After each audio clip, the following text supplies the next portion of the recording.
All right, so how do you know you've finished pruning a fruit tree? Well, old Canadian arborists that I worked with said, after you've pruned a fruit tree correctly, you should be able to throw a cat through the canopy. It'll fly through unimpeded to the other side safely. Let's see how we did.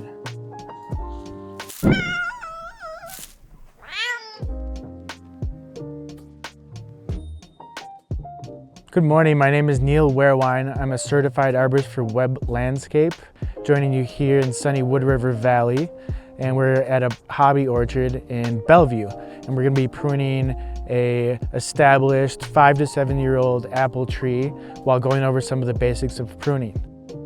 Commonly, the best time to do it is in the winter time, and we do that for a number of reasons. Most of the leaves and the fruit have fallen off of the tree, so you can see the structure of the tree, you can see what you're doing.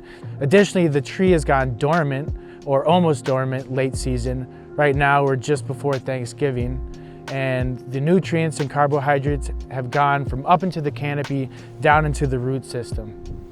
And then those nutrients and carbohydrates will remobilize in the spring and return to growing points called buds. By pruning the tree now, we get to decide where exactly those nutrients and carbohydrates return to. So our goal for pruning a tree like this is to maximize quality fruit production year after year. And you also want to make the fruit accessible. What good is a really good apple if it's 40 feet in the air? Sunlight and air is key. We want to optimize those two things throughout the canopy. This is 1 year of growth. We can follow this down to the bud scale scar. This tells us everything above was 1 year of growth. You will not find fruiting buds on 1 year of growth, but as you go down into wood that is 2 years old, you can find fruiting buds. They are more plump, they are rounder, and a little bit fuzzier. And that's what we're looking for in terms of fruit production. Air and sun is going to lead to better photosynthesis. Photosynthesis creates sugars. That's what's going to give us more fruit and better fruit. Let's take a step back and look at the overall structure of this tree.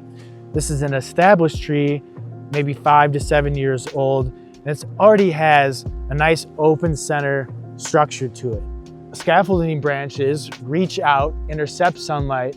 Additionally, with the open center, sunlight's able to come in and infiltrate the inner canopy. So we have fruit that is accessible on the inside and also the outside. Before we start pruning, let's go over some of the tools we'll be using today. First, we have our Felco 2 bypass pruners, used to make some of the smaller, finer cuts. Additionally, we have our professional pruning saw for some of the larger cuts. And then we have our handy dandy orchard ladder. Used to make some of the cuts higher up. Got this single leg. It's useful to throw through the canopy so you can reach high up without damaging the branches themselves. We also have rubbing alcohol to sanitize our pruning tools. There is a bacterial disease that targets apple trees and other plants in the rose family, and it proliferates in warm summer months, especially in humidity. Precaution for educational purposes, we're gonna sanitize our tools now before pruning these beautiful trees. We have our safety glasses, so we'll put those on, grab our ladder, and head to the tree. All right, we're gonna start with our hand pruners. We're gonna be looking to mitigate some of those branches, some of those stems that might be crossing, that might be redundant. We're also going to be looking to reduce some of these branches to optimize the strength of the branch before it gets too long. We don't want it to break out. So you can stimulate lateral growth by cutting out the terminal bud. And the energy will be redirected laterally because of that. Once again, we have another redundancy right here. You can cut all the way back. You got your own little section.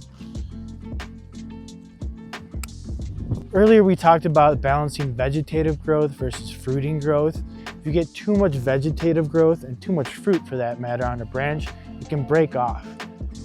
Case in point right here. To prune something like that, we'll need something bigger than our hand pruners. Instead, we'll use our handsaw. Reach right in, leaving a nice collar.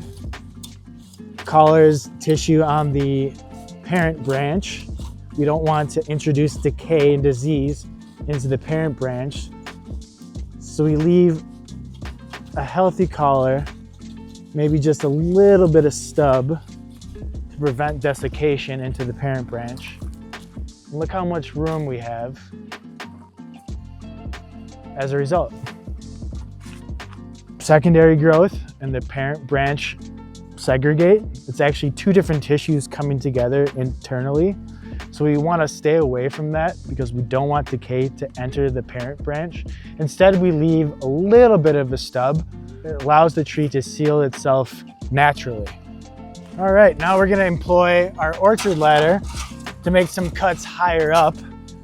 So now with some select cuts, we're going to keep the height of the tree down, and this is going to stimulate growth in the lower canopy. Now the energy in the springtime is going to come to the fruiting buds down below. I see another cut we can make, a larger cut with our handsaw.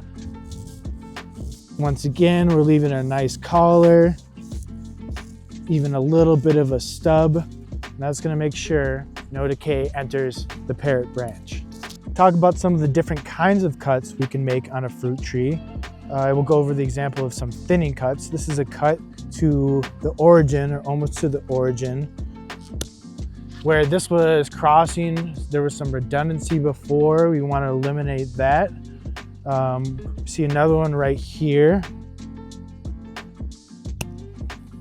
So now you see we have a lot more room for air and sunlight, a lot more room to reach in and pick apples, to work on the tree in the future. What you don't want to do is you don't want to take so many stems all the way to the tips. That's something we call lion's tailing. That'll put all the weight on the very end and it will lead to the branch failing. You want to leave some of this secondary growth coming off of this large scaffolding branch because it increases the girth and makes sure that you have a sturdy branch. Another cut that we can make, we classify as a reduction cut. Instead of cutting all the way back to the origin, we're coming back out to where there is a lateral branch that is 1/3 the diameter or greater to the cut that you've made. We've taken off that first year vegetative growth and we've left that fruiting bud on this stem so we can expect nutrients to push out this way instead of up for next year's growth. Another cut we can make is a heading cut. So you've left a fruiting bud or fruiting spur directed in an outward direction that is congruent with our open center theme. Also, you're making the fruit accessible and you're preventing large tear outs in the future. See? Plenty of room to throw a cat through and have them land safely on the other side. But we'll leave that up to your imagination. We want to give a big shout out to our friends at Mountain Humane and a big shout out to our friend Angus, who's actually an alumnus of Mountain Humane. Here's some more information where you can go and find more cats just like him.